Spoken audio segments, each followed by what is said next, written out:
Half লিটারের জন্য 2 ml যথেষ্ট।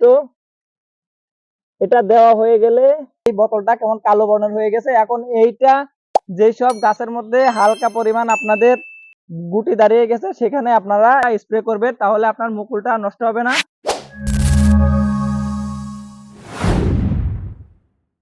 আসসালামু আলাইকুম ওয়া রাহমাতুল্লাহি ওয়া বারাকাতুহু। চাষী আনোয়ার ভাইয়ের পেজ থেকে সবাইকে শুভেচ্ছা এবং অভিনন্দন। সুপ্রিয় দর্শক, এখন আমের মুকুলের সময়। প্রিয় দর্শক, অনেকের গাছের আমের মুকুল আসার পরে যখন সেগুলো গুটি হয় অনেকভাবে ঝরে যায় এবং তাদের আমের ফলনও কমে যায়। আপনারা একটু কাছে আসেন, দেখুন প্রিয় দর্শক, এই যে আমাদের একটা আমের মুকুল, দেখুন এখানে কি পরিমাণ গুটি দাঁড়িয়েছে। আলহামদুলিল্লাহ, মুকুলগুলো নষ্ট হয়নি। প্রিয় দর্শক, যখন এই আমের মুকুলগুলো আসবে, আপনাদের ছোট ছোট গুটি যখন দাঁড়িয়ে যাবে, তখন আপনারা আপনাদের এই মুকুলগুলোর মধ্যে এই বায়োগ্রিন স্প্রে করবেন। প্রিয় দর্শক, তখন যদি আপনারা এই বায়োগ্রিনটা এই মুকুলের উপর স্প্রে করেন, তাহলে আপনার গাছের মুকুলগুলো আর ঝরবে না, আপনার গাছের ফলনও অনেক পরিমাণে বেড়ে যাবে। তা আজকে আপনাদেরকে আমরা একটু স্যাম্পল দেখাবো কিভাবে আপনারা বায়োগ্রিন আপনাদের গাছের মধ্যে স্প্রে করবেন। প্রিয় দর্শক, আমরা হাফ লিটারের একটা বোতল নিয়েছি এবং বায়োগ্রিন নিয়েছি।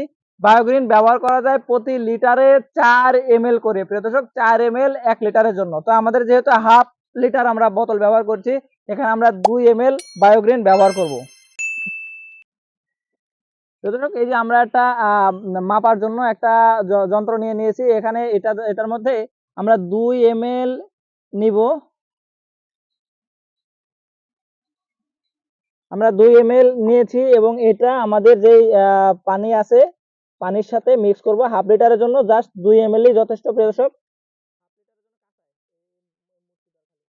হাফ লিটারের জন্য 2 ml যথেষ্ট।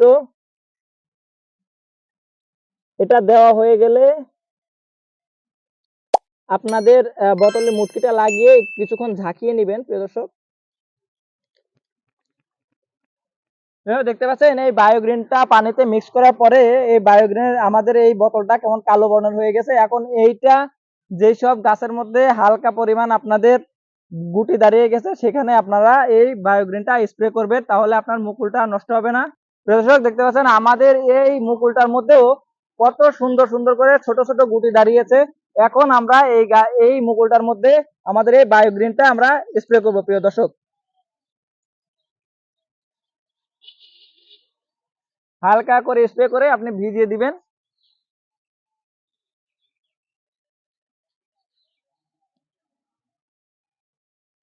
প্রিয় দর্শক, এইভাবে যদি আপনারা বায়োগ্রিনটা সঠিক সময়ে আপনার গাছের মুকুলের মধ্যে স্প্রে করতে পারেন, তাহলে আশা করি আপনার গাছের ফলন অনেক পরিমাণে বেড়ে যাবে এবং আপনার গাছটা থাকবে সুস্থ এবং সুন্দর। তো প্রিয় দর্শক, এইরকম আরো ভিডিও পাওয়ার জন্য আমাদের ভিডিওটি লাইক দিবেন। চাষী আনোয়ার ভাইয়ের পাশে থাকার জন্য চ্যানেলটিকে সাবস্ক্রাইব করবেন অথবা পেজ হলে ফলো দিয়ে রাখবেন। ধন্যবাদ সবাইকে। আসসালামু আলাইকুম ওয়া রাহমাতুল্লাহি ওয়া বারাকাতুহু।